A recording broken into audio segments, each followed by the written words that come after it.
Professor Ramesh Prasad ji का हार्दिक स्वागत करते हैं, आभार करते हैं। इस सर का पाली साहित्य में थेरवादी दर्शन इस श्रृंखला के अंतर्गत जो व्याख्यान माला चल रहा है उसका आज 8वां दिन है, आज आखिरी दिन है। आज सर जो व्याख्यान अपना प्रस्तुत करेंगे वो तीसरन, तिरतन, उपोषथ, वत्सावास और पवारना के ऊपर सर का व्याख्यान रहेगा। और हम आप सभी श्रोता गण से ये निवेदन करते हैं कि आप सभी ध्यान से आचार्य जी का व्याख्यान सुने और जो भी प्रश्न हो आपके, वो आचार्य जी ने जो 7 दिन का जो इनका टॉपिक रहा है, प्रतीत समुत्पाद से लेकर के तिलखन तक और कल ब्रह्म विहार तक, उससे संबंधित जो भी सवाल हो आप करेंगे, लिख के रखेंगे और आचार्य जी से आखिरी में सवाल अपने विषय से संबंधित ही करेंगे। अब हम आचार्य जी से निवेदन करते हैं कि वो अपने आज के व्याख्यान की शुरुआत करें। रमेश प्रसाद सर। मुकेश जी, हम थोड़ा सा बोलना चाहेंगे। हाँ जी जी जी सर, थोड़ा सा निवेदन करना चाहेंगे। आज अत्यंत प्रसन्नता के साथ ये सूचित करना चाहते हैं कि आज धम्म ध्वज दिवस है। बिल्कुल धम्मा फ्लैग डे है। तो ऐसे अवसर पर हम सभी धम्मोपासकों का, उपासिकाओं का को बहुत बहुत मंगल कामनाएं प्रेषित करते हैं। और आज जो ये कार्यक्रम चल रहा है हमारे इस प्लेटफॉर्म पर, इसमें प्रोफेसर रमेश प्रसाद सर का हम बहुत बहुत अभिनंदन करते हैं और आप सभी से निवेदन करते हैं कि कृपया आप अपनी प्रतिक्रियाओं से, प्रश्नों से अंत में हम सभी को अवगत कराएं। आपको पर्याप्त समय दिया जाएगा आज के इस समापन सत्र के अवसर पर। अभी आचार्य जी अपना प्रवचन देंगे और उसके बाद में फिर जो है आपकी प्रतिक्रियाएं भी और आपके प्रश्न भी, आपकी जो है जिज्ञासाएं भी सादर समाहुत है। तो आज के इस व्याख्यान को आरंभ करने के लिए हम आदरणीय आचार्य जी से निवेदन करते हैं, कृपया वे अपना व्याख्यान प्रदान करने का कष्ट करें। धन्यवाद प्रफुल्ल जी। अनंत करुणा पय्यं तथागत मनुत्तरं वंदित्वा शीर्षा बुद्धं धम्मं साधु गणं पिच। आज मैं पुनः बदंताचार्य बुद्ध दत्त पाली संवर्धन संस्थान के प्रति आभार व्यक्त करता हूं, जिन्होंने मुझे आप सभी धम्म प्रेमियों के साथ मिलकर अपने विचारों का, भगवान बुद्ध के धम्म का, उनके वचनों का, उनकी वाणी का आदान प्रदान करने का अवसर प्रदान किया। विशेष रूप से प्रफुल्ल गढ़पाल जी और मुकेश मेहता जी को। जैसा कि अभी अभी प्रफुल्ल गढ़पाल जी ने बताया कि आज बौद्ध धम्म दिवस है। 8 जनवरी को हर वर्ष हम लोग बौद्ध धम्म दिवस के रूप में हम मनाते हैं। इस धम्म दिवस के अवसर पर आप सभी श्रोताओं का, इस लिंक से जुड़े हुए सभी पूज्य भंतेगण, उपासक उपासिकाओं का बहुत बहुत शुभकामनाएं व्यक्त करते हैं, बधाई देते हैं और त्रिरत्न से यह मंगल कामना करते हैं कि धम्म ध्वज में जो 5 रंग है, जो नीला रंग है, जो शांति का प्रतीक है, वो आपके जीवन में शांति प्रदान करे। जो पीला रंग है, तेज का प्रतीक है, आप में तेजस्विता लाए। जो लाल रंग है शौर्य का प्रतीक है, आप शौर्यवान बने। सफेद रंग है जो शुद्धता का प्रतीक है, आप निर्मल बने। और जो केसरिया रंग है जो त्याग का प्रतीक है, आप जो गरीब, दलित, जो वंचित बहुजन समाज है, उनके प्रति आप त्याग की भावना रखें। इस धम्म दिवस को नमन करते हुए हम अब आज का व्याख्यान शुरू करते हैं। जैसा कि मुकेश मेहता जी ने बताया कि त्रिरत्न, त्रिशरण, उपोषथ, वत्सावास, पवारना, इन बिंदुओं पर हमें विचार व्यक्त करना है। पहले त्रिरत्न देखते हैं। त्रिरत्न माने तीन रत्न, थ्री जेम्स ऑफ बुद्धिज्म। तीन रत्न, तो वह तीन रत्न कौन से हैं बुद्ध धर्म के?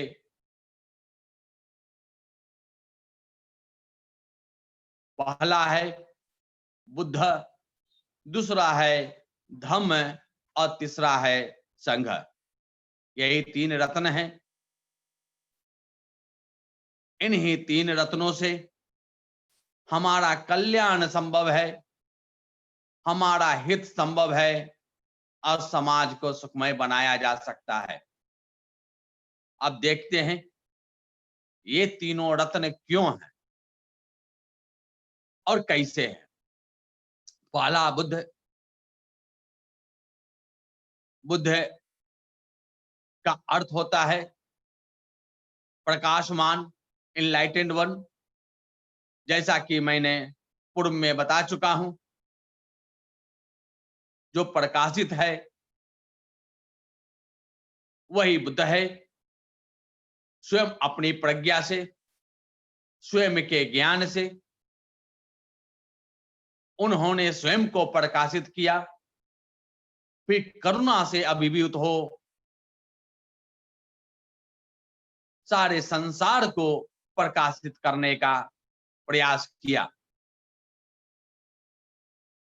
और उन्हीं के प्रयास का फल था कि भारत सोने की चिड़िया कहलाया। चारों तरफ प्रकाश ही प्रकाश, खुशहाली ही खुशहाली। वह जो बुद्ध एरा था, बुद्ध काल था, वही स्वर्ण युग था। तो बुद्ध ने हमारे अंदर सुख का मार्ग बतलाया, शांति का मार्ग बतलाया, करुणा की भावना जगाई, मैत्री का भाव सिखाया। इसलिए हम बुद्ध को रत्न कहते हैं। दूसरा है धम्म। भगवान को बोध गया में बोधि वृक्ष के नीचे सम्यक संबोधि की प्राप्ति हुई। कई बार इस बात को मैं दोहरा चुका हूं। संबोधि के बाद 45 वर्षों तक जनपद जनपद, गांव गांव, नगर नगर घूम घूम कर, करुणा से वशीभूत होकर, दुखी जनों पर अवलंबित होकर उनका दुख कैसे दूर हो, उनका कल्याण कैसे हो, इस भावना से जो उन्होंने धम्म का प्रचार प्रसार किया। आप महापरिनिर्वाण सूत्र में देखेंगे भगवान महापरिनिर्वाण शैया पर बैठे हैं, वहां भी अपना अंतिम उपदेश देते हैं।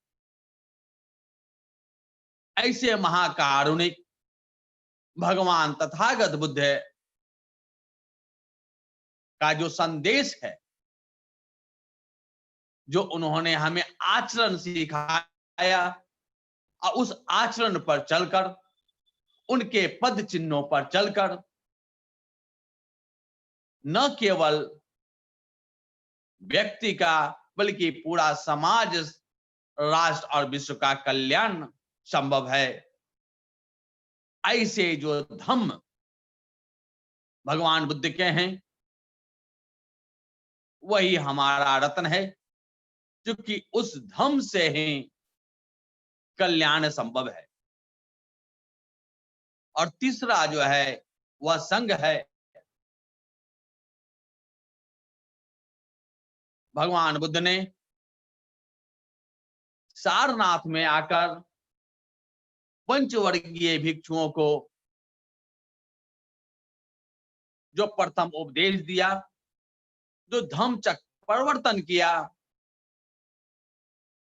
तो धर्म चक्र परिवर्तन के बाद वे पांचों भिक्षु प्रज्ञावान हो गए, चक्षुमान हो गए, उन्हें भी दिव्य दृष्टि मिल गई, दिव्य स्रोत मिल गया, अरहंत हो गए, निर्वाण को प्राप्त हो परम सुख विहार करने लगे। तो इन पांचों भिक्षुओं के साथ ही संघ का निर्माण होता है। और ये संघ को भगवान ने निर्देश दिया कि दो एक साथ मत जाओ, अलग अलग जाओ, अलग अलग दिशाओं में जाओ, ताकि अधिक से अधिक लोगों का मंगल हो सके, अधिक से अधिक लोगों का कल्याण हो सके।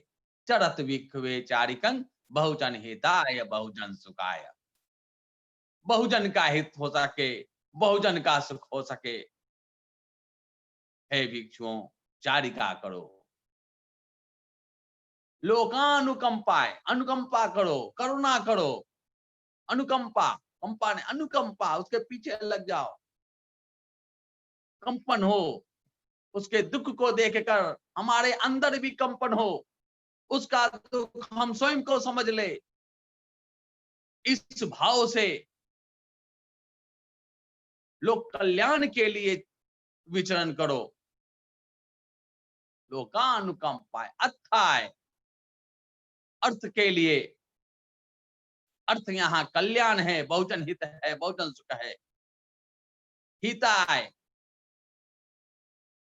उस समाज के सुख के लिए, हित के लिए। देव मनुष्यानंग, देव मनुष्यों के कल्याण के लिए हे भिक्षुओं, तुम चारिका करो, चारिका करो, चारिका करो। तो ऐसे जो संघ है, तो ये संघ के माध्यम से ही भगवान का जो धम्म था उसका प्रचार प्रसार हो सका। तो ऐसे पूज्य भिक्षु संघ को रत्न माना जाता है। तो तीन रत्न हुए, बुद्ध, धम्म और संघ।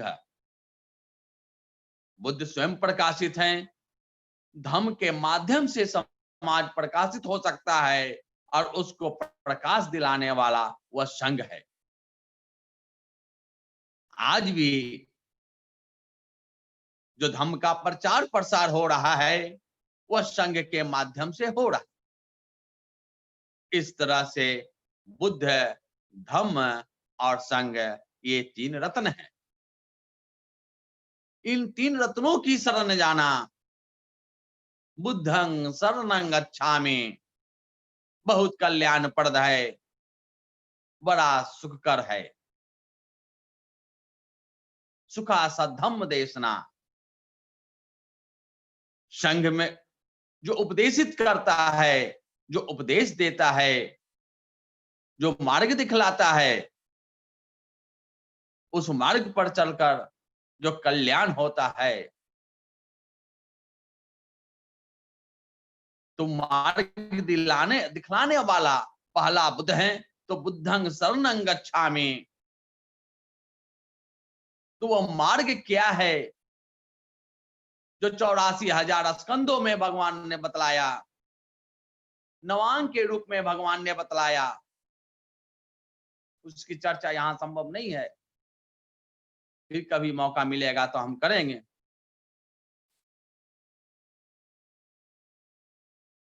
तो वो जो धम है भगवान के, जिसमें सबसे पॉपुलर त्रिपिटक के रूप में है विनय पिटक, सुत पिटक, अभिधम्म पिटक, सारे बुद्ध धम्म उसमें संग्रहित हैं। तो ऐसे धम्म की शरण जाना कल्याणकर है, सुखकर है। धम्मं शरणं गच्छामि। तीसरा जो शरण है, संघं शरणं गच्छामि।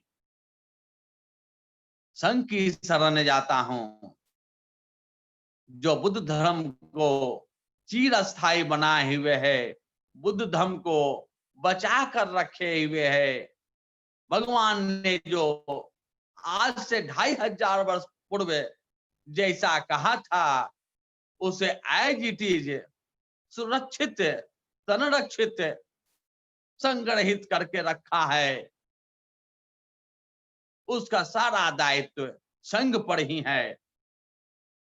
उस संघ की शरण जाता हूं, संघं शरणं गच्छामि। इस तरह से बुद्ध की शरण, धम्म की शरण और संघ की शरण जाना त्रिशरण है। अब देखते हैं कि यह शरणागम जो है, शरण में जाना, जैसे हिंदू धर्म में देखते हैं कि शरण में अगर जाते हैं तो हम अपने आप को समर्पित कर देते हैं, पुण्य पाप सारा समर्पित कर दिया, अब आप समझो। बुद्ध ने ऐसा नहीं कहा ना। बुद्ध ने कहा तुम्हें ही कित्यं आतपं अखातारो तथागता। काम तुम्हें करना पड़ेगा। अगर पाप तुमने किया है तो उस पाप को धोगे भी तुम्हें। अगर पुण्य तुमने किया है, उस पुण्य का लाभ भी तुम्हें ही प्राप्त होगा। तथा अखातारो तथागता। तथागत तो केवल मार्ग दिखलाने वाले हैं, मार्ग बतला दिया, इस रास्ते से चलो। जैसे बनारस से दिल्ली जाने का रास्ता हो, तो किसी ने रास्ता बतला दिया, ट्रेन बतला दिया, इस ट्रेन पर बैठ जाओ, फ्लाइट बतला दिया, इस फ्लाइट से चले जाओ। जाना तो तुम्हें ही पड़ेगा। बिल्कुल भगवान बुद्ध का कितना वैज्ञानिक, कितना व्यवहारिक उपदेश, किसी को उलझाया नहीं, किसी को मूर्ख बनाया नहीं। साफ साफ शब्दों में कहा, गंदा तुमने किया है तो साफ भी तुम्हें ही करोगे। जन्मतः कोई व्यक्ति बुरा नहीं होता है, लेकिन जो जो वह बड़ा होता है, उसके अंदर राग, द्वेष, क्रोध, मोह, अहंकार भरते जाते हैं और चित्त जो है दूषित हो जाता है, चित्त मलिन हो जाता है। जन्मतः चित्त मलिन नहीं होता। पहले उसके घर वाले ही बताते हैं कि यह माता है, यह पिता है, यह भाई है, यह बहन है, यह अपना है, यह पराया है, यह बड़ा है, यह छोटा है। तो इस तरह से धीरे धीरे उसमें राग की भावना जगती है, द्वेष की भावना जगती है। और जब जो जो वह बड़ा होता जाता है, जितने भी अकुशल विकार हैं, विकार अकुशल ही होते हैं। जो अकुशल धम्म हैं, वो इतना पाल रखता है कि वह अशांत हो जाता है। इतनी तृष्णाओं का जाल बुन लेता है, उसी में वह उलझ जाता है। उसी को, उस उलझन से निकलने का उपाय भगवान बुद्ध ने बतलाया, उनका धम्म ने बतलाया और उनका संग ने बतलाया। इसलिए त्रिशरण की, इन 3 रत्नों की शरण जाना अपने लिए भी कल्याणकर है और लोगों के लिए भी कल्याणकर है। सबका कल्याण इसी में छिपा है। इसलिए त्रिशरण में जाना सुखकर है। अब शरण की बात आई है तो मैं ये कह दूं कि भगवान बुद्ध को जो ज्ञान मिला, तो ज्ञान मिला तो कहता है कि बुद्ध का जन्म कहां हुआ। तो अगर ये सैद्धांतिक रूप से कहा जाए तो कहेंगे कि बुद्ध का जन्म बोध गया में हुआ। व्यवहार में कहा जाए तब तो कहेंगे कपिलवस्तु में हुआ, लुम्बिनी में हुआ। लेकिन लुम्बिनी में गौतम सिद्धार्थ का जन्म हुआ था। बुद्धत्व का जन्म, बुद्धत्व की प्राप्ति, बुद्ध का जन्म तो बोधि वृक्ष के नीचे हुआ था। अब कहे धम्म का जन्म कहां हुआ, धर्म का प्रादुर्भाव कहां हुआ। तो धम्म का प्रादुर्भाव, बहुत लोग कहते हैं कि धम्म, जब भगवान बुद्ध ने जो अपना पहला उपदेश दिया, जो धर्म चक्र प्रवर्तन किया, वहीं से धम्म का प्रादुर्भाव होगा। गलत। धम्म का प्रादुर्भाव भगवान बुद्ध के साथ ही हुआ। जब भगवान बुद्ध को बुद्धत्व की प्राप्ति हो गई, सम्यक संबोधि की प्राप्ति हो गई, तो इस लोक में धम्म का प्रादुर्भाव हो गया। क्योंकि भगवान सम्यक संबोधि के अनंतर प्रतित समुत्पाद का अनुलोम प्रतिलोम मनन करते हैं, उनके मुख से उदान निकलते हैं, वे सारे जो है धम्म चक्र प्रवर्तन के पूर्व के हैं। और एक और उदाहरण दूं, जब तपुस और भल्लिका 2 बंजारे उत्कल के थे, उत्कल जिसको कहते हैं उड़ीसा में, वे जब बोध गया से उत्कल की ओर जा रहे थे, तब वे दोनों मट्ठा और लड्डू लेकर भगवान बुद्ध के पास जाते हैं। असरनागत उपासक बनते हैं। पहला उपासक जो होता है वह तपुस और भल्लिक है। 2 वचनों से होता है, बुद्धं शरणं गच्छामि और धम्मं शरणं गच्छामि। अगर धर्म का प्रादुर्भाव उस समय नहीं हुआ था, तब तो तपुस और भल्लिक क्यों कहता है कि धम्मं शरणं गच्छामि। इसका अर्थ है कि बुद्ध के साथ धम्म का प्रादुर्भाव हो चुका है, यानी धर्म का प्रादुर्भाव बोध गया में ही हुआ है,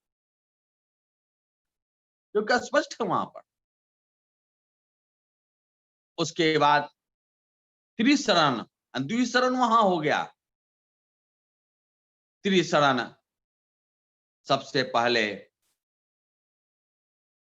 त्रिशरण गमन जो है वह यश करता है, क्योंकि 5 भिक्षुओं के साथ संघ का निर्माण होता है। और संघ के निर्माण के बाद पहला जो व्यक्ति होता है वह वाराणसी का श्रेष्ठीपति यश होता है, और वही बुद्ध संघ में आता है, प्रवज्या और उपसंपदा लेता है, भिक्षु बनता है। और भिक्षु बनने के क्रम में वह त्रिशरण गमन जाता है कि बुद्धं शरणं गच्छामि, धम्मं शरणं गच्छामि, संघं शरणं गच्छामि।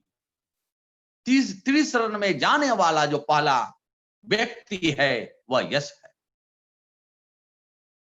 और पहला जो उपासक है वह यश के पिता हैं, जो त्रिशरण के गमन करते हैं। अतपुत्सा बलित द्विशरण। अब पहली जो उपासिका है वह यश की माता है और यश की पत्नी। इस तरह त्रिशरण गमन आरंभ होता है और फिर वो आगे चलता रहता है। अब ज्यादा डिटेल में हम नहीं जाएंगे। अब जो दूसरी बात है कहने को वह है वत्सावास, पवारना और उपोषण। वत्सावास, अगर इसको तोड़ेंगे, विच्छेद करेंगे, वत्सा प्लस आवास। वत्सा का अर्थ होता है वर्षा। मैं पूर्व में बतला चुका हूं, रेप पाली में नहीं होता है, जिसके ऊपर रेप होता है उसी का आधा हो जाता है और पूरा रहता है, द्वितीय व्यंजन हो जाता है, जिसको डबल कंसोनेंट कहते हैं। वर्षा का वत्सा हो गया। तो वत्सा माने वर्षा प्लस आवास। तो वर्षा के दिनों में अंग्रेजी में इसको रेनी ट्रीट कहते हैं। वर्षा काल में भिक्षु को एक जगह निवास करना, ये इसका लिटरल मीनिंग। भगवान ने पहले भिक्षुओं को 12 महीना घूम घूम कर चारिका करने के लिए निर्देश दिया था, लेकिन वर्षा काल में उन्हें क्या लगा, राजगृह में भगवान बुद्ध ठहरे हुए थे, तो बिंबिसार मगध राज था, मगध सम्राट था, मगध का राजा था, मागध राज। उन्होंने भगवान से प्रार्थना की थी वत्सावास के लिए। उसका कारण है, तो उस समय राजगृह में बहुत सारे भिक्षु निवास कर रहे थे। वर्षा काल का समय था, चारिका के लिए भिक्षु जाते थे। जब जाते थे वहां पर खेतों के बीच में थोड़ा सा मेड़ रहता है, उसी के सहारे वो चलते थे। मिट्टी गीली थी तो कभी इधर गिर जाते थे, कभी उधर गिर जाते थे। फसलों की बर्बादी होती थी। कभी बचने के लिए नीचे ही चलने लगते थे, मेड़ से नीचे उतर जाते थे, फसलों की बर्बादी होती थी। तो उपासक, जो राजगृह के उपासक थे, जो गृहस्थ थे, उन्होंने राजा से विनती की। भगवान बुद्ध के पास आकर उन लोगों ने भी विनती की, जिसे बाद में बिंबिसार भी आकर प्रार्थना करते हैं कि भंते,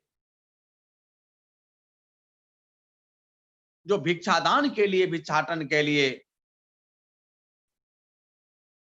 भिक्षा पात्र लेकर भिक्षु जो विचरण करते हैं, चारिका करते हैं, अच्छा हो वो 3 मास के लिए जितने भी भिक्षु हैं वे एक जगह आवासित हो जाएं। एक क्षेत्र के जितने भिक्षु हैं, और उनके भोजन वस्त्र की व्यवस्था गृहस्थ लोग कर लिया करेंगे। भगवान का यह प्रस्ताव भी यह उचित लगा, व्यवहारिक भी था। तो 3 कारणों से भगवान ने वत्सावास आरंभ किया। पहला कारण हुआ, जो फसलों की बर्बादी होती थी उसे रोका जाए। दूसरा हुआ जो वर्षा काल में कीड़े मकोड़े बिल से निकल जाते हैं, तो इनके पैर से जब विचारिका करते थे, पैर से दबकर मर जाते थे, कुछ घायल हो जाते थे, तो प्राणी हिंसा से बचे। तीसरा, इसी में प्राणी हिंसा संहिता कुछ जो विषैले सांप हुए या कुछ उसी प्रकार के और कीड़े थे जो भिक्षुओं को काट लेते थे, भिक्षु भी घायल हो जाते थे। और इसके अलावा जो सबसे बड़ा जो ये तो हुआ लौकिक बातें, जो भगवान बुद्ध को आध्यात्मिक चीजें नजर आई, वो ये हुआ कि ये भिक्षुगण सारे अरहंत तो है नहीं, 12 महीना जो है चारिका कर रहे हैं, उससे इनका ध्यान भग्न हो रहा है। अगर ये 3 मास तक एक स्थान पर बैठकर केवल ध्यान भावना ही करेंगे तो इनका बड़ा लाभ होगा। जो विपश्यना किए हैं वो जानते होंगे, केवल 10 दिनों का विपश्यना शिविर करें तो देखेंगे कितना मन शांत होता है। जब 3 माह का वो अवसर मिल जाए तो क्या बात। और ये जो ऑफर आया वह गृहस्थ के तरफ से आया, राजा के तरफ से आया, तो भगवान ने इसे स्वीकार कर लिया।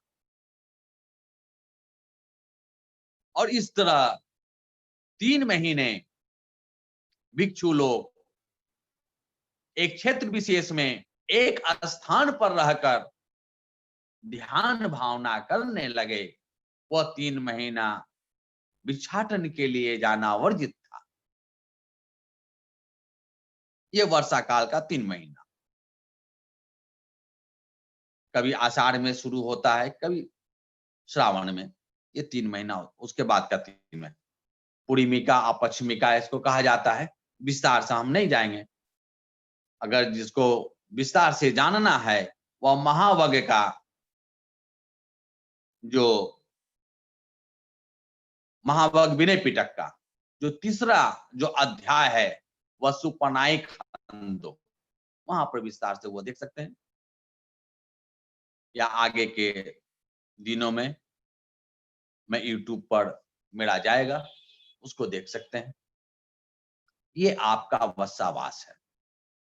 वत्सावास क्यों किया गया, अवत्सावास के क्या लाभ है, अब आगे चलते हैं। वत्सावास के बाद जो बताया गया पवारना देखते हैं। अब 3 महीने तक एक क्षेत्र के जितने भिक्षु हैं वे एक साथ एकत्रित होकर ध्यान भावना कर रहे हैं।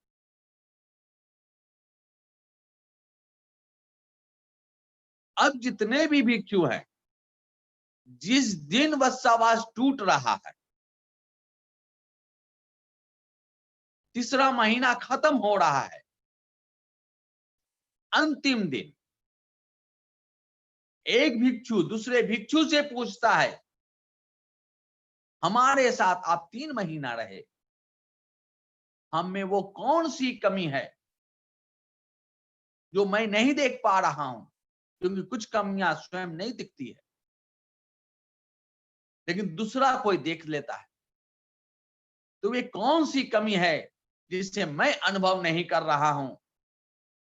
अगर इन विगत 3 महीनों में आपने मेरे अंदर जो कमी है, जो दोष है, उसे आपने जो देखा है, कृपया आप उसे बताएं ताकि मैं उसका मार्जन कर सकूं, मैं अपने को परिशुद्ध कर सकूं। पवारना का अर्थ ही होता मार्जन करना, आमंत्रित करना। आमंत्रित करना, एक व्यक्ति दूसरे व्यक्ति को आमंत्रित कर रहा है ये पूछने के लिए कि हम में कौन सी कमी है, उसे आप बतलाएं ताकि मैं उन कमियों को दूर कर सकूं। क्योंकि मैं जो भिक्षु बना हूं उसका उद्देश्य तो निर्वाण प्राप्त करना है। अगर हमारे अंदर वह विकार है, अगर वह दोष है, तो कृपया आप बताएं, ताकि उन दोषों से हम मुक्त हो सके। यह केवल बौद्ध धर्म में ही यह है, जो अपनी कमी को दूसरे से पूछना, उसको स्वीकार करना और फिर उसे दूर करने का प्रयास करना, यही भगवान बुद्ध के धम्म की खूबी है। कहीं और धम्म में नहीं मिलेगा। पवारना का जो इसे उत्सव के रूप में कहा गया है, बुद्ध धर्म का यही उत्सव है। वत्सावास उत्सव है, पवारना उत्सव है, उपोषित उत्सव है, पर्व है। उत्सव के रूप में देखना है, स्वयं का कल्याण करना है। और जब कोई बताता है कि आप में ये कमी है, तो बड़ा प्रसन्न होता है और उस कमी को दूर करने का प्रयास करता है, धीरे धीरे प्रयास करते करते उस कमी से वह मुक्त हो जाता है, ताकि वह परम सुख को प्राप्त कर सके। यही पवारना है, जो वत्सावास के अंतिम दिन होता है। अब देखते हैं अगला, उपोषित है। उपोषित में दो पद है, उप और वसत है। उप का अर्थ निकट होता है, वसत का अर्थ निवास करना होता है।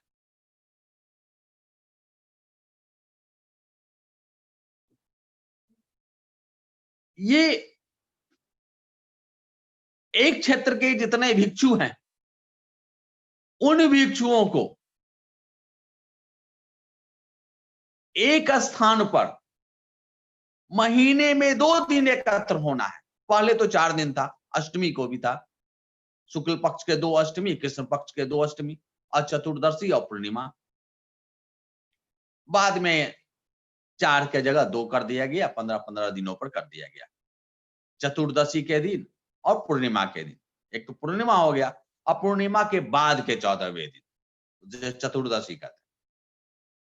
महीने में 2 बार जितने भी भिक्षु हैं एक क्षेत्र विशेष के, वे सारे भिक्षु चतुर्दशी के दिन और पूर्णिमा के दिन एक स्थान पर एकत्र होंगे। उपवसत, वहां एकत्र होकर, वहां जो सबसे सीनियर मॉन्क है ज्ञान में, यानी जो अरहंत मॉन्क है, और अगर अरहंत नहीं है, अनागामी हो, सगदागामी हो, सोतापन हो, यानी नीचे ऊपर से, जैसे अरहंत सबसे ऊपर का है, उच्चतम है, उसके नीचे है अनागामी, तब सगदागामी, तब सोतापन। ज्ञान में सबसे कम सोतापन, ये लोकोत्तर अवस्था का है। तो जो उस अवस्था का जो योगावचर है, जो भिक्षु हैं, वे सामने बैठेंगे, एक तरफ बैठ गए, और उनके सामने जितने भी भिक्षु हैं, मॉन्क्स हैं, वे सारे बैठेंगे। महीने में 2 बार, चतुर्दशी के दिन और पूर्णिमा के दिन।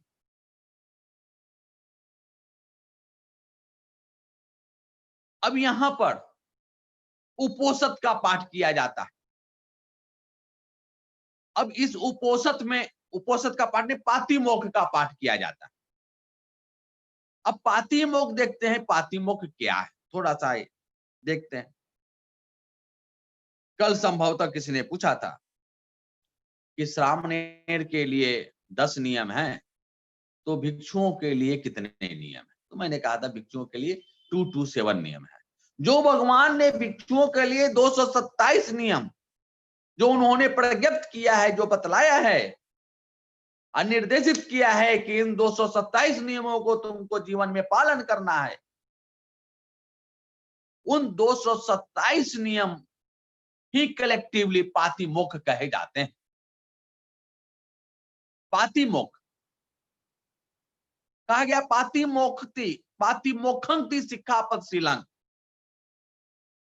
वही शिक्षापदशील है, शिक्षाप्रद है, वही शील उसका है भिक्षुओं का। पातिमोक्ष में सनवरो, पातिमोक्ष सनवरोति। अगर शील के आगे जाएंगे तो पातिमोक्ष संवरशील एक है। तो कहा गया जो संयम होना है, काय से संयमित होना है, वचन से संयमित होना है, मन से संयमित होना है, यह जो संयमन है यही पातिमोक्ष है, जो हमें 227 नियमों में उल्लिखित है। उन 227 नियमों का जब हम पालन करेंगे तो हम काय से संयमित हो जाएंगे, वचन से संयमित हो जाएंगे और मन से संयमित हो जाएंगे।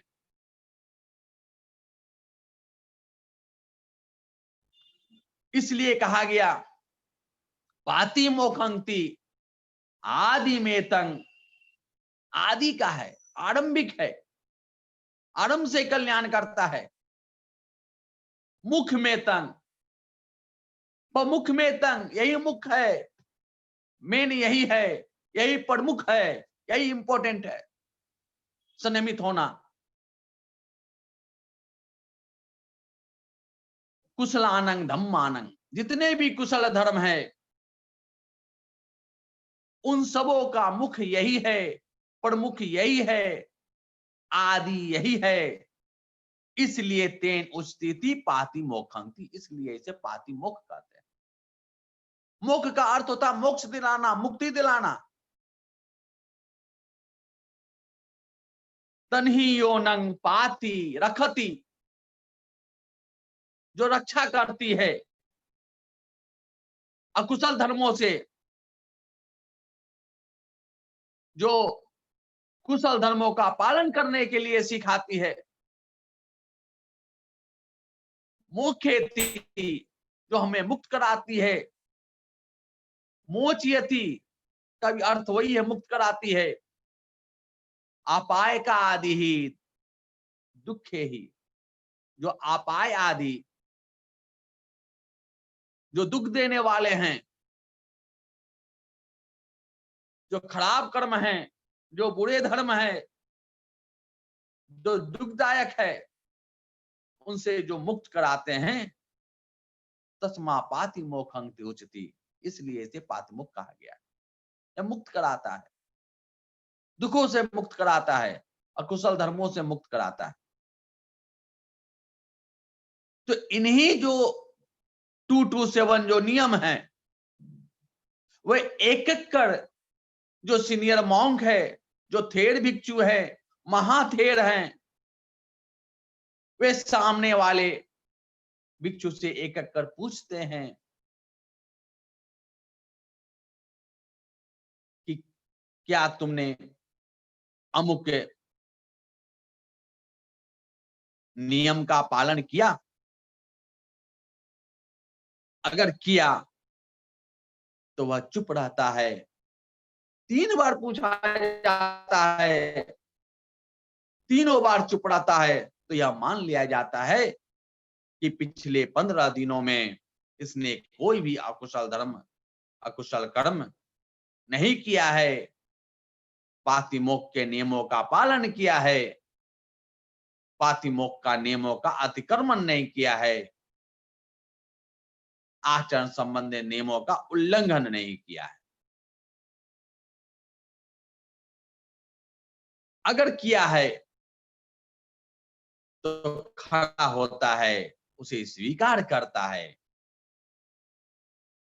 और जैसा उसका दोष है, अपराध है, उस अपराध के अनुसार दंड का विधान किया गया है।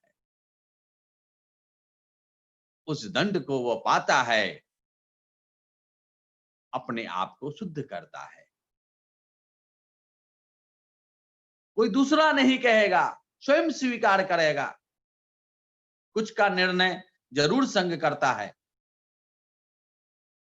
संघादिशेष धम खुद करता है, लेकिन अधिकांश जो है वो खुद स्वीकार करता है, क्योंकि वह भिक्षु बना है।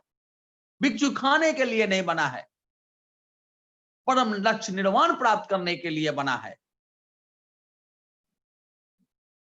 और निर्वाण की प्राप्ति में नियमों का उल्लंघन अगर करता है तो वह उसके बाधा उपस्थित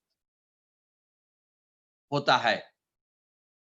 इसलिए उन बाधाओं को पार करने के लिए वह स्वयं स्वीकार करता है, स्वयं पश्चाताप करता है, और जैसा दंड मिलता है उस दंड को स्वीकार करके सहर्ष स्वीकार करता है, दंड को भोगता है, और इस तरह से अपने को प्रसिद्ध करता है। तो इस तरह से जो हम देखते, यही उपोषित है। इस तरह से वत्सावास, पवारना और उपोषित, इन तीनों की विस्तृत चर्चा महावग में 2 चैप्टर, 3 चैप्टर और 4 चैप्टर, उपोषित खंडक, वत्सोपनायी खंडक, अपवारना खंडक में और विस्तार से अगर जाना चाहे तो देख सकते हैं। यही आपके भगवान बुद्ध के पर्व त्योहार हैं, यही उत्सव का है, यही 3। और इस तरह से हमने भगवान बुद्ध के धम्म को देखा पिछले 8 दिनों से। भगवान बुद्ध का जो धम्म है वह आचरण प्रधान है। उन्होंने स्पष्ट रूप से कहा, यथा ही एकेन चक्केन रथस न जायते गति एवं पटपत्ति विकलं पर्यत्ति न सिद्ध्यति। जिस तरह से एक चक्का से गाड़ी नहीं चल सकती है, उसी तरह से एवं पटपत्ति विकलं, पटपत्ति का अर्थ होता है आचरण, पर्यत्ति का अर्थ होता है बुद्ध का उपदेश। केवल बुद्ध के उपदेश सुनने से, बुद्ध के उपदेश वाचने से, कहने से, बारंबार उसको कहने से उसका कोई लाभ नहीं होगा, उसे हमें जीवन में उतारना होगा। बुद्ध ने पाठ करने के लिए अवश्य कहा, इसलिए क्या कि बराबर उसे स्मरण में रहे। क्योंकि कोई व्यक्ति, सामान्य व्यक्ति, अगर वह भिक्षु बनता है या बुद्ध धम्म में आता है, उपासक बनता है, तो पहले तो उसे अज्ञान ही है, वो जानता ही नहीं है। जब संघ में आया, धम्म में आया, तो धम्म को पाकर उसे अच्छा लगा तो जीवन में उतारेगा। जो अनुभूति करेगा तो उसके अंदर के जो दुख है, जो अशांति है, वह दूर होगा।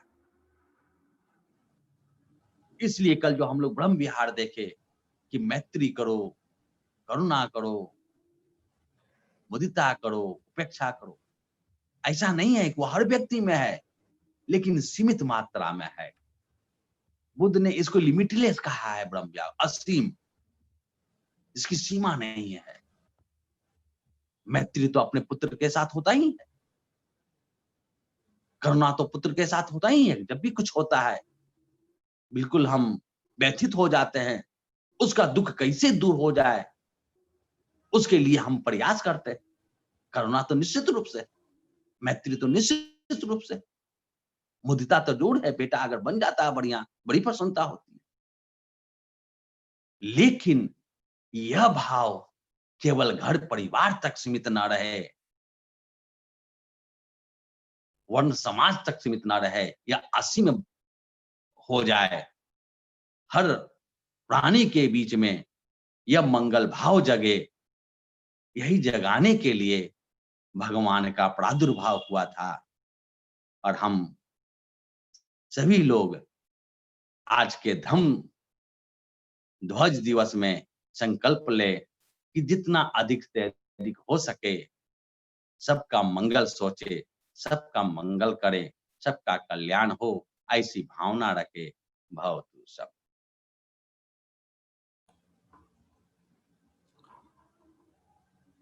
बहुत बहुत साधुवाद प्रोफेसर रमेश प्रसाद आचार्य जी आपके आज के व्याख्यान के लिए, और साथ ही 1 जनवरी से 8 जनवरी तक जो आपने ये व्याख्यान माला की श्रृंखला चलाई, पाली साहित्य में थेरवादी बौद्ध दर्शन शीर्षक से, उस व्याख्यान माला के लिए आपको प्रतिष्ठान की तरफ से, भदंताचार्य बुद्धदत्त पाली संवर्धन प्रतिष्ठान की तरफ से बहुत बहुत आभार है आपका। और आप सभी सुधीजन श्रोतागण 1 तारीख से लेकर के 8 तारीख तक आज तक हमसे जुड़े रहे। सर का जो 8वां लेक्चर हुआ आपने बड़े ही ध्यानपूर्वक सुना। पहला दिन बुद्ध चरित हुआ, दूसरा दिन प्रतीत समुत्पाद, फिर 4 आर्य सत्य, उसके बाद आर्य अष्टांगिक मार्ग, शील समाधि प्रज्ञा, तिलखंड, और कल ब्रह्म विहार, और आज सर ने तिरतन, तिसरण, वत्सावास, पवारना, उपोषद और पातिमोक्ष के ऊपर अपना व्याख्यान दिया। तो इन विषयों से संबंधित आपकी कोई भी जिज्ञासा हो, कोई भी प्रश्न हो, तो अभी आप कर सकते हैं। और साथ ही इन 8 दिनों में आप हमारे साथ जुड़े रहे सर के व्याख्यान माला के साथ, तो आपका क्या अनुभव रहा, आपको कैसा लगा, और कुछ अपने सुझाव हो, कुछ बात करने हो, तो अपना फीडबैक भी दे सकते हैं। आपका स्वागत है जी। शीतल मिश्र राम मैम, आप अनम्यूट करें और अपनी बात कहें। प्रणाम आचार्य प्रसाद सर।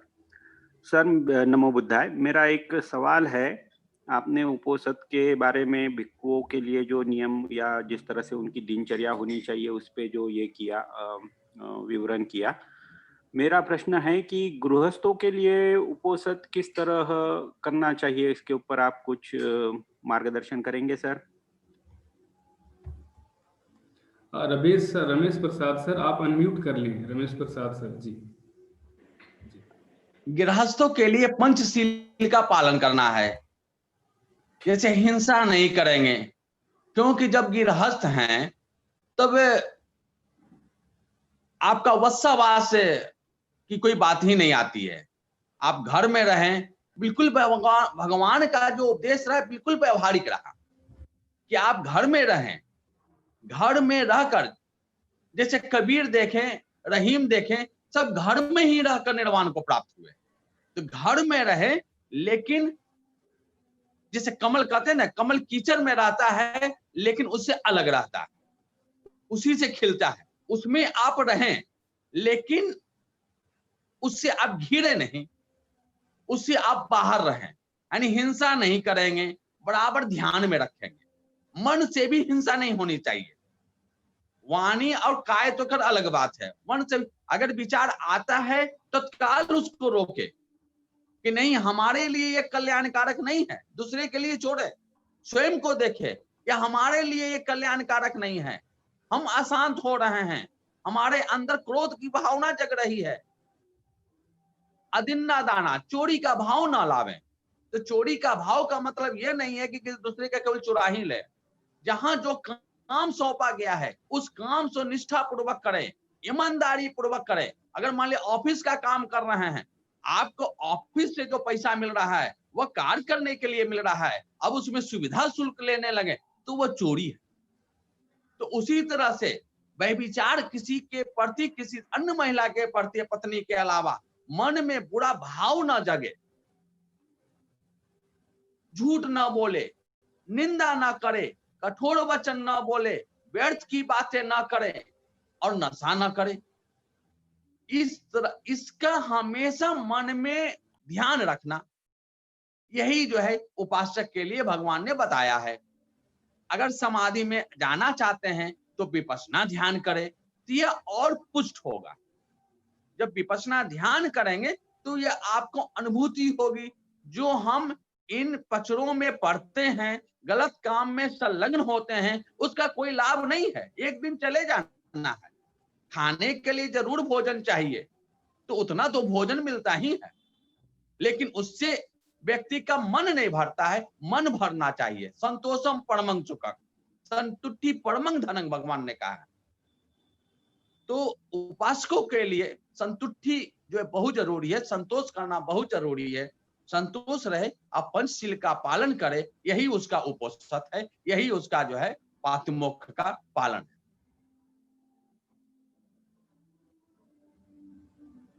जी जी मुकेश जी। बहुत बहुत जी धन्यवाद आचार्य जी। जी आपको भी साधुवाद पंकज मिश्राम सर, और आचार्य जी आपको भी धन्यवाद जवाब पंकज मिश्राम सर के सवाल का जवाब देने के लिए। और सर एक कमेंट में आया, ये सवाल तो नहीं है, ये जो अपना फीडबैक अनुभव कर रहे हैं, साझा कर रहे हैं, ये जेस बौद्ध जी हैं। ये कह रहे हैं कि आचार्य श्रद्धेय रमेश प्रसाद सर का कोटि सा साधुवाद। इन 8 दिनों में बुद्ध धम्म संघ के बारे में अहम जानकारी मिली। इतने बृहद विषय को 8 दिनों में सरलतम भाषा में उदाहरणों सहित आपने बताया है। इसके लिए आपके प्रति आभार व्यक्त कर रहे हैं, और साथ ही प्रतिष्ठान और प्रफुल्ल गढ़पाल सर के प्रति भी आभार व्यक्त कर रहे हैं। जेस बौद्ध जी आपका बहुत बहुत धन्यवाद, आपका बहुत बहुत साधुवाद। और कोई जिनके कोई जिज्ञासा हो, सवाल हो, या फिर वो अपनी बात कहना चाह रहे हो, फीडबैक देना चाह रहे हो, तो कृपया वो हैंड रेज करें या फिर कमेंट बॉक्स में अपने सवाल करें।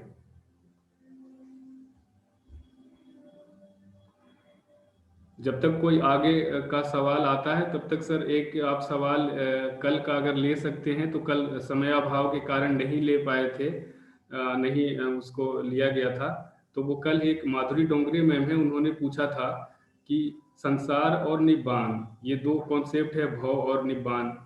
तो भव से मुक्ति, भव चक्र के बंधन से मुक्ति को हम निब्बान कहते हैं। तो उनका सवाल था कि क्या इस संसार में रहते हुए निब्बान को प्राप्त किया जा सकता है। ये उन उपासिका का सवाल था।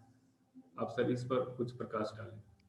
भगवान बुद्ध तो संसार को कहाँ त्यागा, वो तो संसार में रहते हुए ही उन्होंने प्राप्त किया।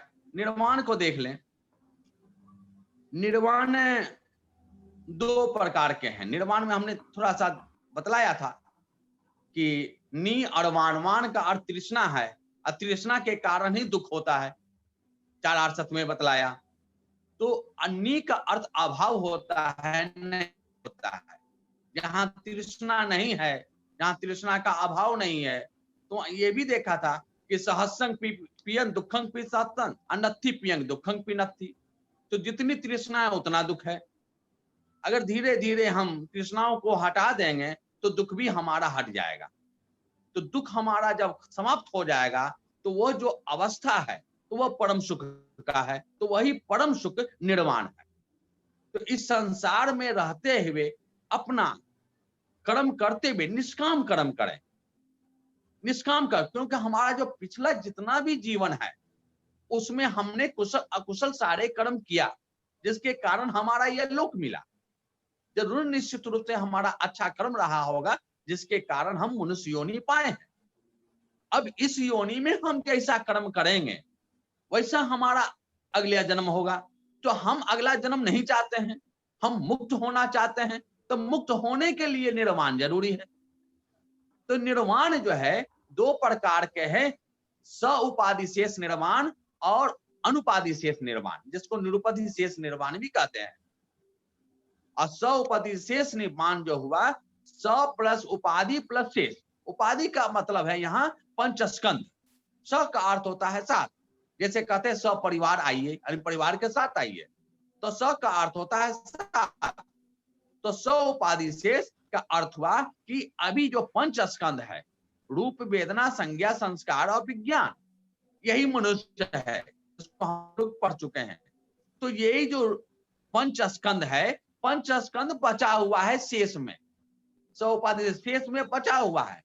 अभी वो पंच स्कंध गया नहीं है, खत्म नहीं हुआ है। यानी जीवित अवस्था में जो निर्वाण मिलता है वही सौपाधि शेष निर्वाण है, जो भगवान को बोध गया में बोधि वृक्ष के नीचे प्राप्त हुआ, वह सौपाधि शेष निर्वाण हुआ। जो पंचवर्गीय भिक्षु को सारनाथ में, इसी पतन मिगदाऊ में जो प्राप्त हुआ, वह सौपाधि शेष निर्वाण हुआ। अब उस निर्वाण तो प्राप्त हो गया, अब वह दुख से मुक्त हो गए। अब उनके अंदर तृष्णा नहीं है। जब तृष्णा नहीं है तो केवल सुख ही सुख है। अब सुख सुख वो अपना विहार कर रहे हैं। जब तक वो चल रहा है उसमें भी वो आसक्ति नहीं है, ना राग रग पैदा कर रहे हैं ना द्वेष पैदा कर रहे हैं। हम और जिए, इनके ये नहीं है कि हम और जिए। जब तक चल रहा है, जैसे वृक्ष में पका हुआ आम है, आम जब पककर वो गिर जाए, अब उसमें वो छेड़छाड़ नहीं कर रहे हैं, अपना वो धम्म का प्रचार कर रहे हैं। तो जो भगवान ने जो 45 वर्षों तक धम्म का उपदेश किया, ये जो 45 वर्षों तक की जो अवस्था रही, वह 100 उपाधि शेष की रही। और जब कुशीनगर में भगवान बुद्ध को मुक्ति मिल गई, जीवन मरण के चक्र से मुक्ति मिल गई, भव चक्र से जो मुक्ति मिल गई, अब वो अगला जन्म नहीं होगा, तो उसे हम कहते हैं परिनिर्वाण। आम जन के लिए और भगवान बुद्ध को बाकी लोगों से अलग करने के लिए महापरिनिर्वाण कहा गया। वहां भी मृत्यु ही है, भगवान की मृत्यु या अरिहंत की मृत्यु, दोनों मृत्यु है। लेकिन स्पेशली भगवान की मृत्यु को ये कहने के लिए कि भगवान की मृत्यु न कहना पड़े, केवल महापरिनिर्वाण कह दिया। महापरिनिर्वाण कहने का मतलब है डेथ ऑफ द बुद्धा। अगर परिनिर्वाण कहते हैं कि डेथ, तो हो गया डेथ ऑफ एन अरहंत। कोई भी अरहंत हो सकता है, उसमें बुद्ध भी सम्मिलित है। तो यही है आपका निर्वाण। संसार में रहकर कर सकते हैं, भगवान ने ऐसा नहीं कहा कि, लेकिन यही बतलाया संवादो घड़ावासो, घर में रहकर इसको प्राप्त करना कुछ कठिन है। आप राग मत रखें, द्वेष न रखें, या आप यह मत सोचे कि यह हमारी पत्नी है, यह हमारा बेटा है, यह हमारा पुत्र है। आप केवल कर्तव्य पालन करें। इस भाव से जब आप उठ जाएंगे तो आपको निर्वाण प्राप्त हो जाएगा। मुक्ति जी, धन्यवाद आचार्य जी, आपने निब्बान को बड़े ही सरलतम और स्पष्ट शब्दों में समझाया। जी, एमपी निगम सर, आप अपनी बात रखें, अगर कुछ सवाल है या बात रखना है तो रखिए सर।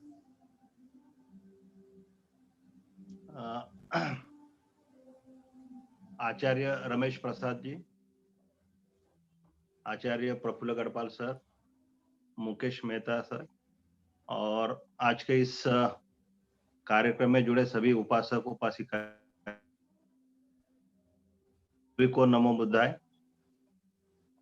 मेरा कोई सवाल तो नहीं, कोई प्रश्न नहीं पूछना चाहता हूं, लेकिन इस पूरे 8 दिन की जो श्रृंखला चली थी, उसके लिए जो मेरे जो कुछ कृतज्ञ भाव है उसे मैं व्यक्त करना चाहता हूं। आज हमारे लिए बहुत ही महत्वपूर्ण दिन है।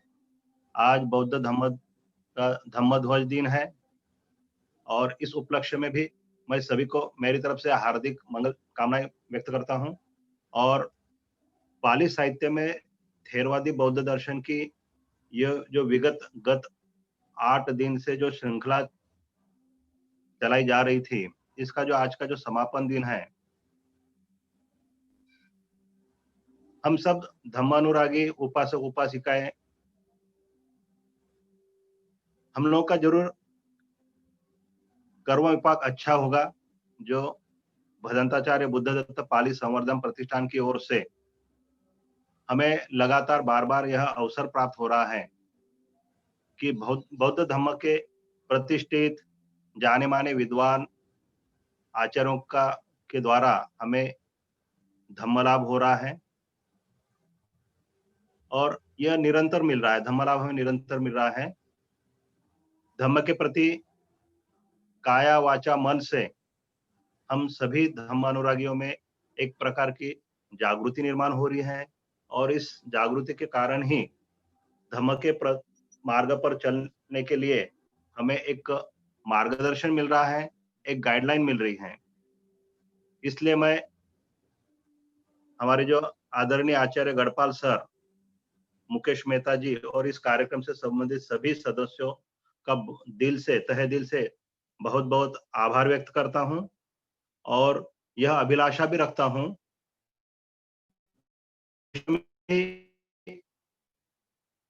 आपके द्वारा हम लोगों को इसी प्रकार से पाली भाषा और बुद्ध धर्म का अधिक से अधिक ज्ञान लाभ हो, जिससे कि निब्बान तो नहीं, लेकिन एक विमुक्त जीवन और चित्त को शुद्ध करने का मार्ग हमारा प्रशस्त हो।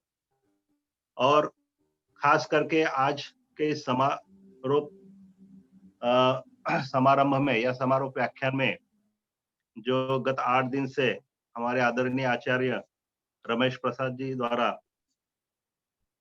धम्म के बहुत ही अलग अलग अंग, अलग अलग गंभीर विषयों पर अत्यंत सहज सरल और एक करुणामय भाव से हमें ज्ञान लाभ हुआ है और इनके द्वारा धम्म के जो विविध अंग हैं उनका लाभ भी हुआ है और इनके बारे में जानकारी भी प्राप्त हुई है और वह भी इतने अच्छे ढंग से, इतने अच्छी तरह से कि इनके लिए हम हमेशा हमारे कृतज्ञ भाव रहेंगे।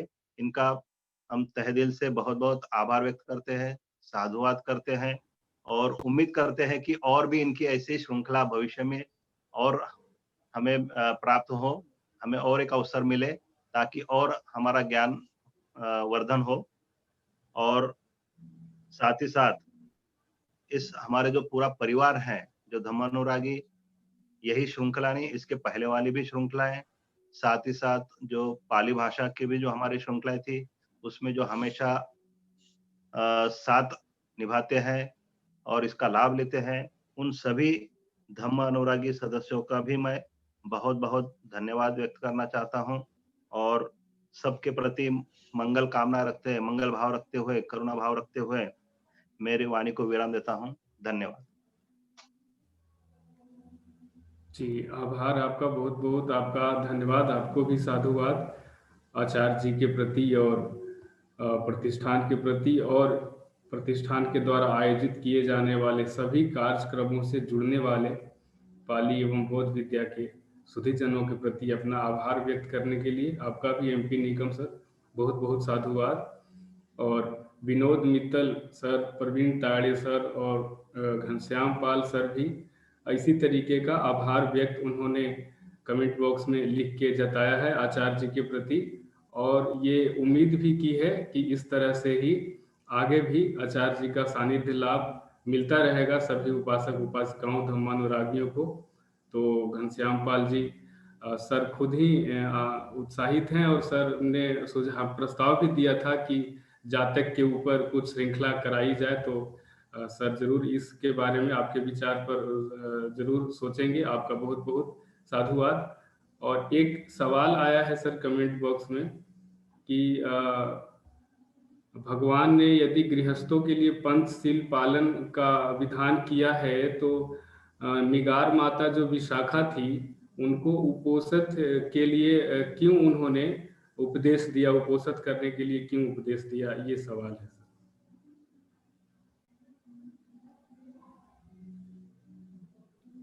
अब कोई और आगे, मैंने जो कहा पूर्व में कहा कि जो सील जब हम लोग देख रहे थे, एक सील होता है कि आम गृहस्थ जिसको पंचशील कहा गया कि आम गृहस्थ आम उपासक के लिए पंचशील है, लेकिन जो स्पिरिचुअली अपने आप को ऊपर ले जाना चाहता है, आध्यात्मिक उत्थान चाहता है स्वयं को, उसके लिए जो है अठशील है और भी है जितना वो करना चाहे।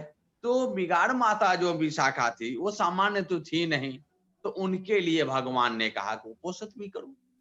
वो सभी जो करना चाहे वो तो अच्छी बातें हैं, खराब बातें तो है नहीं, जितना तक निप सके उतना। लेकिन मूलभूत जो बातें हैं अगर ये 5 कर ले तो उसका आध्यात्मिक विकास निश्चित रूप से होगा। जी धन्यवाद आचार्य जी। और किन्हीं का कोई सवाल है, कोई जिज्ञासा है या फिर फीडबैक देनी है, कुछ बात कहनी हो तो आप कहें, फिर हम समापन की ओर चलेंगे आगे।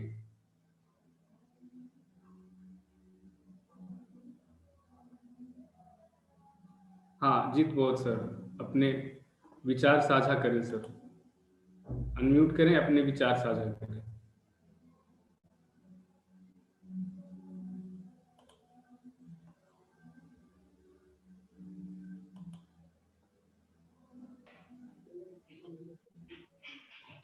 नमो बुद्धाय सभी को, आचार्य जी को और जितने भी भिक्षुगण जुड़े हुए हैं उन सभी को मेरा वंदन। आचार्य जी, पहले तो मैं एक छोटा सा प्रश्न करना चाह रहा हूँ। मेरे को थोड़ी शंका है स्पष्ट नहीं है कि भगवान ने सर्वप्रथम वर्षावास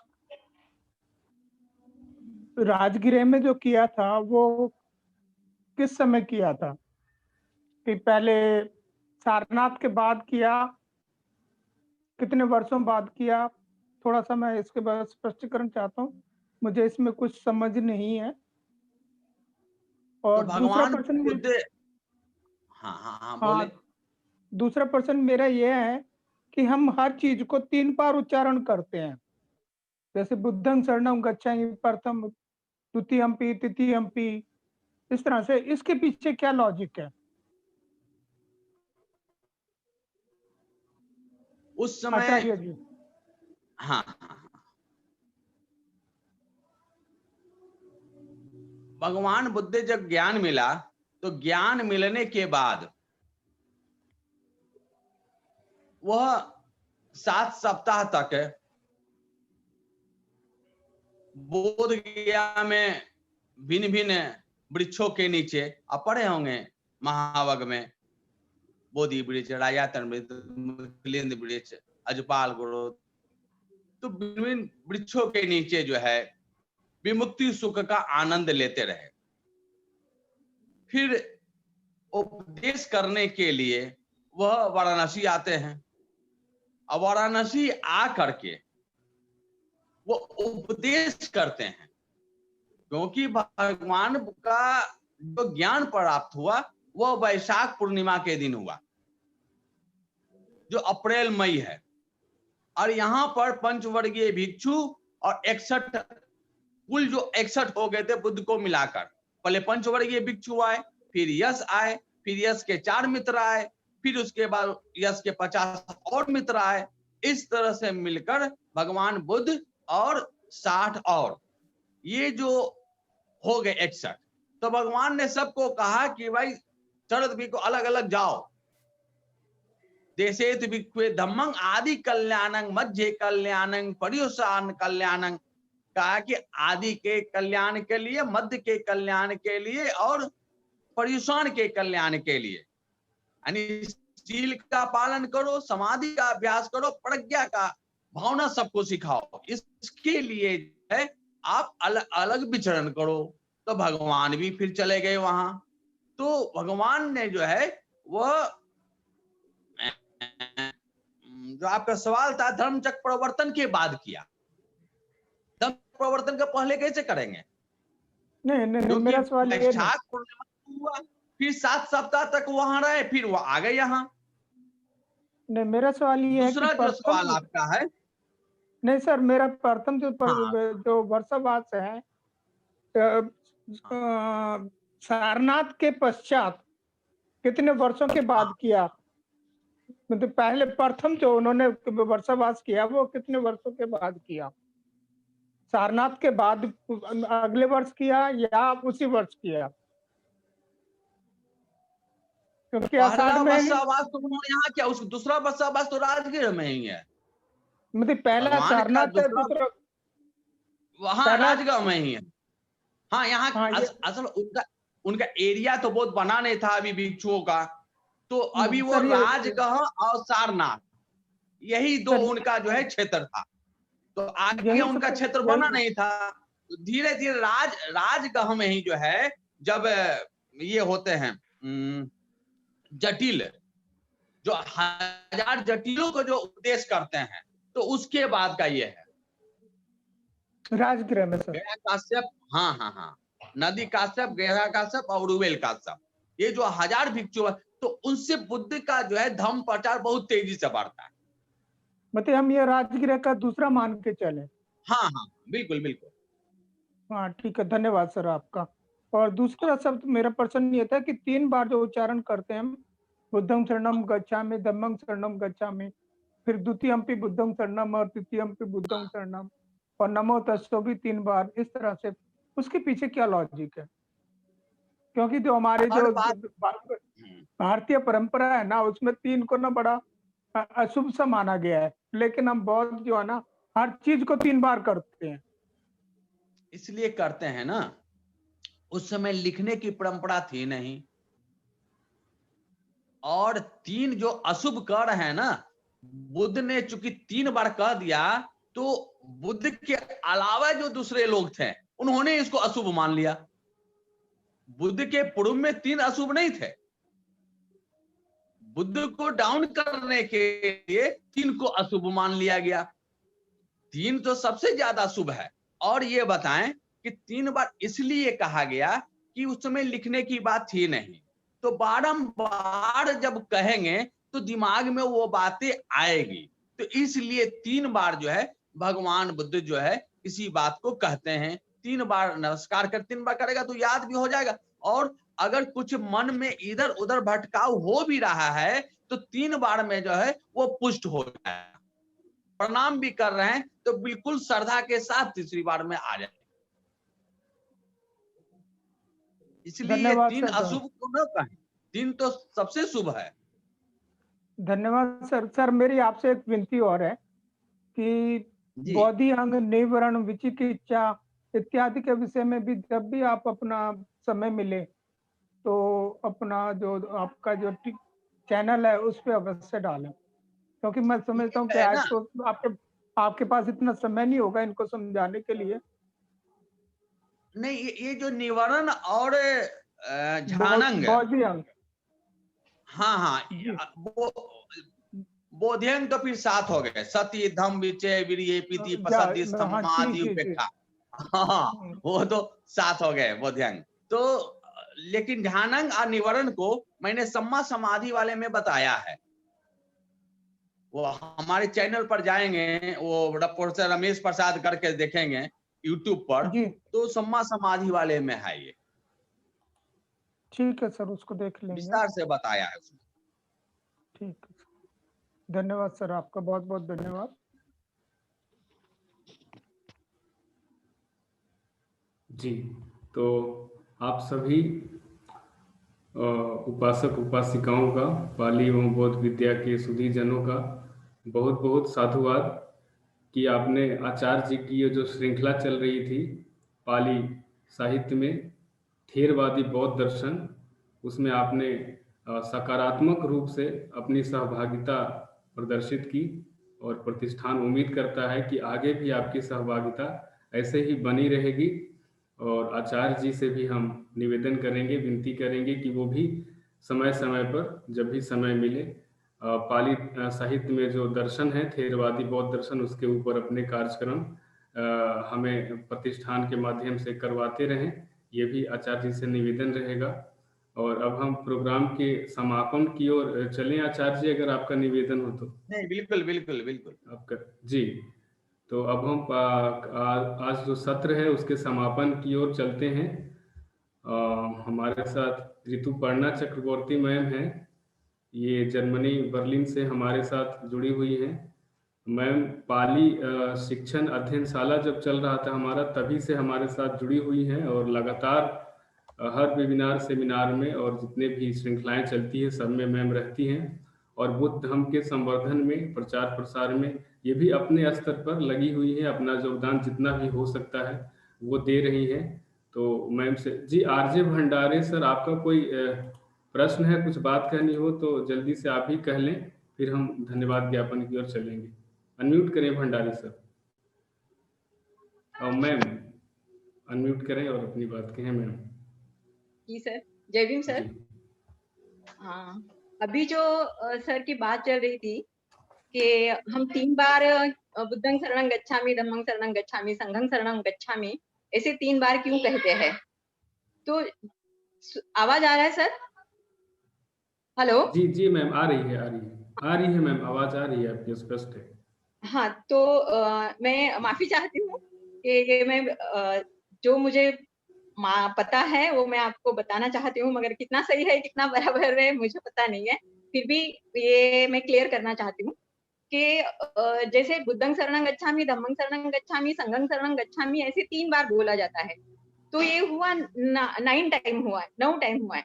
तो ऐसा मेरे अभ्यास में ऐसा आया है स्टडी में कि हम पास्ट में भी बुद्ध को शरण जाते हैं, धम्म को शरण जाते हैं, संघ को शरण जाते हैं, और फ्यूचर में भी जाएंगे बुद्ध धम्म संघ को शरण, और प्रेजेंट में भी हम बुद्ध धम्म संघ को शरण जा रहे हैं, इसका मीनिंग ऐसे होता है क्या? व्याख्या की बात है मैडम, आप 3 बार है जो और मेरी 3 कालों की नॉलेज बात जितना है। है, तो भगवान जो है त्रिकालदर्शी थे। तो अगर ऐसी भी व्याख्या की जाए तो गलत नहीं है, लेकिन उसका यही है कि उसको बारंबार करने से जो है वो मन में वो विचार रहे। लेकिन मैडम ठीक है, गलत नहीं है, ठीक, अच्छा है, स्वागत करते हैं, अच्छा है। Thank you, sorry sir. नहीं, साधुवाद मैम, आपका भी बहुत बहुत अपनी बात रखने के लिए। और अब ऋतुपर्णा चक्रवर्ती मैम से निवेदन करेंगे कि आए और हमारे आचार्य जी के प्रति और सभी जो हमारे साथ जुड़े हुए थे उनके प्रति धन्यवाद अपना प्रेषित करें। ऋतुपर्णा जी, अनम्यूट करें मैम। नमस्ते आचार्य जी, मैं ऋतुपर्णा जर्मनी से। मेरी आवाज सुनाई दे रही है ना? जी मैम। सुनाई दे रही है। हाँ, नमस्ते आचार्य जी।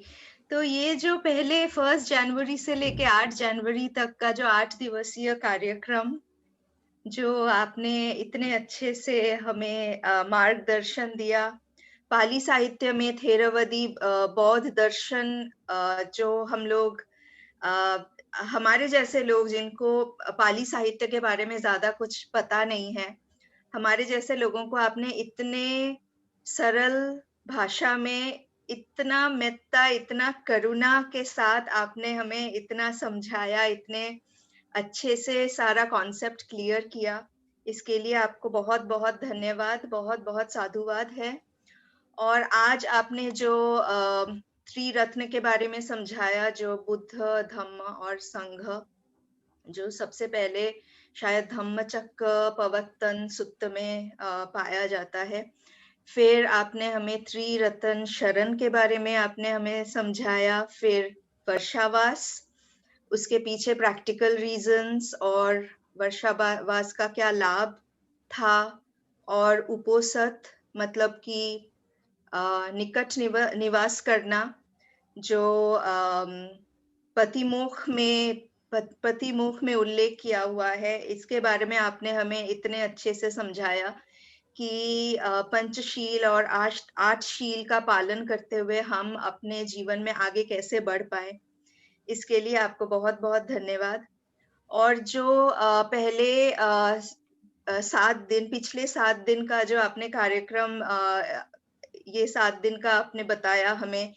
सबसे पहले आपने बुद्धचर्या से आपने शुरू करा, बुद्ध काल के जीवन की घटनाएं, उनके जन्म से लेके, चारिका से लेके कुशीनगर में महापरिनिब्बान तक की घटनाएं। फिर सेकेंड डे आपने प्रतित्य समुपाद के बारे में आपने बताया कि 12 अंग है, और तृष्णा का अंग, कैसे हम लोग तृष्णा के अंग से पूरे भव चक्र को तोड़ सकते हैं अपने 5 स्कंध से तृष्णा को हटा के। और तीसरे दिन आपने 4 आर्य सत्य के बारे में बताया कि दुख है, दुख का कारण है, दुख समुदय, दुख का निवारण है, और अष्टांगिक मार्ग से दुख का निवारण किया जा सकता है।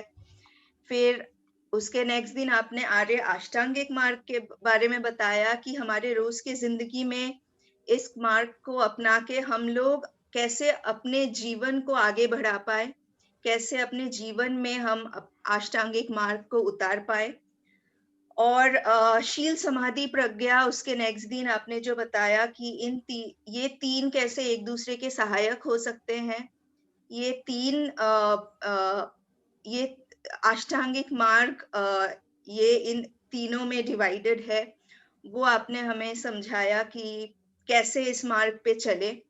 और त्रिलक्षण जो है, अनित्य भाव, उसको कैसे समझ पाए हम लोग अपने जीवन में, दुख भाव और अनात्म भाव। इसमें आपने कॉन्सेप्ट भी क्लियर करा कि आत्मा, जो हिंदू धर्म में आत्मा को बोलते हैं, और विपाक, इसमें डिफरेंस क्या है। और ब्रह्म विहार कल का जो पाठ था, कि मैत्री, करुणा, मुदिता, उपेक्षा को सीमित, जो हमारे जीवन में जो ये सीमित है, उससे असीमित मात्रा तक हम लोग कैसे ले जा पाए और इसका लाभ उठा पाए। तो ये सारा कॉन्सेप्ट्स क्लियर करने के लिए बहुत बहुत बहुत धन्यवाद। मेरे लाइफ में पर्सनली तो बहुत लाभ मिला ये सारा सुन के, जान के, समझ के। और इसके अलावा प्रफुल्ल गढ़पाल जी को बहुत बहुत धन्यवाद कि आप हमारे सामने, लास्ट ईयर भी मेरा ईयर एंड बहुत अच्छा गया 2020, और मेरा नया साल भी बहुत अच्छे से शुरू हुआ इन श्रृंखलाओं के लिए। और मुकेश मेहता जी, आपको तो बहुत धन्यवाद, आप इतने धैर्य से, मृदु भाषा से आपने इस प्रोग्राम को कंडक्ट करा, तो उसके लिए धन्यवाद। और आचार्य जी, आप में तो इतनी करुणा है, आपने हमारे सवालों का इतने अच्छे से आपने समझाया, सारा कॉन्सेप्ट्स क्लियर करा, प्लस आप में इतनी करुणा है कि आपने अपना YouTube चैनल भी निकाला कि हम लोग इससे हमेशा जुड़े रहे, रिपीट कर करके देख पाए, समझ पाए। तो मेरे जैसे लोग, जो लोग बहुत दूर रहते हैं, या फिर जैसे मैं महीनों महीनों तक लॉकडाउन में हूँ जर्मनी में, तो मेरे जैसे लोग इतने दूर से भी लाभ उठा पा रहे हैं, तो इसके लिए बहुत धन्यवाद। और सारे उपासक, उपासिका, सारे और सभी जितने भी लोग जुड़े हुए हैं, आप लोगों को बहुत बहुत धन्यवाद। धन्यवाद। बहुत बहुत साधुवाद आपका, धन्यवाद मैम आपका भी, आप जुड़ी रही हमारे साथ। और 8 दिन का जो सर का जो व्याख्यान श्रृंखला रहा, उसको एक तरीके से समराइज करने के लिए, और आचार्य जी के प्रति और सभी हमारे साथ जुड़े हुए धम्मानुरागी उपासक उपासिकाओं, पाली एवं बौद्ध विद्या के सुधी जनों के प्रति अपना आभार व्यक्त करने के लिए आपका भी बहुत बहुत साधुवाद। अब हम प्रोग्राम का समापन करेंगे धम्म पालन गाथा से। तो भारत वानकर सर हैं हमारे साथ, वानकर जी से निवेदन है कि सर आएं और धम्म पालन गाथा से कार्यक्रम का समापन कराने की कृपा करें। भारत वानकर सर।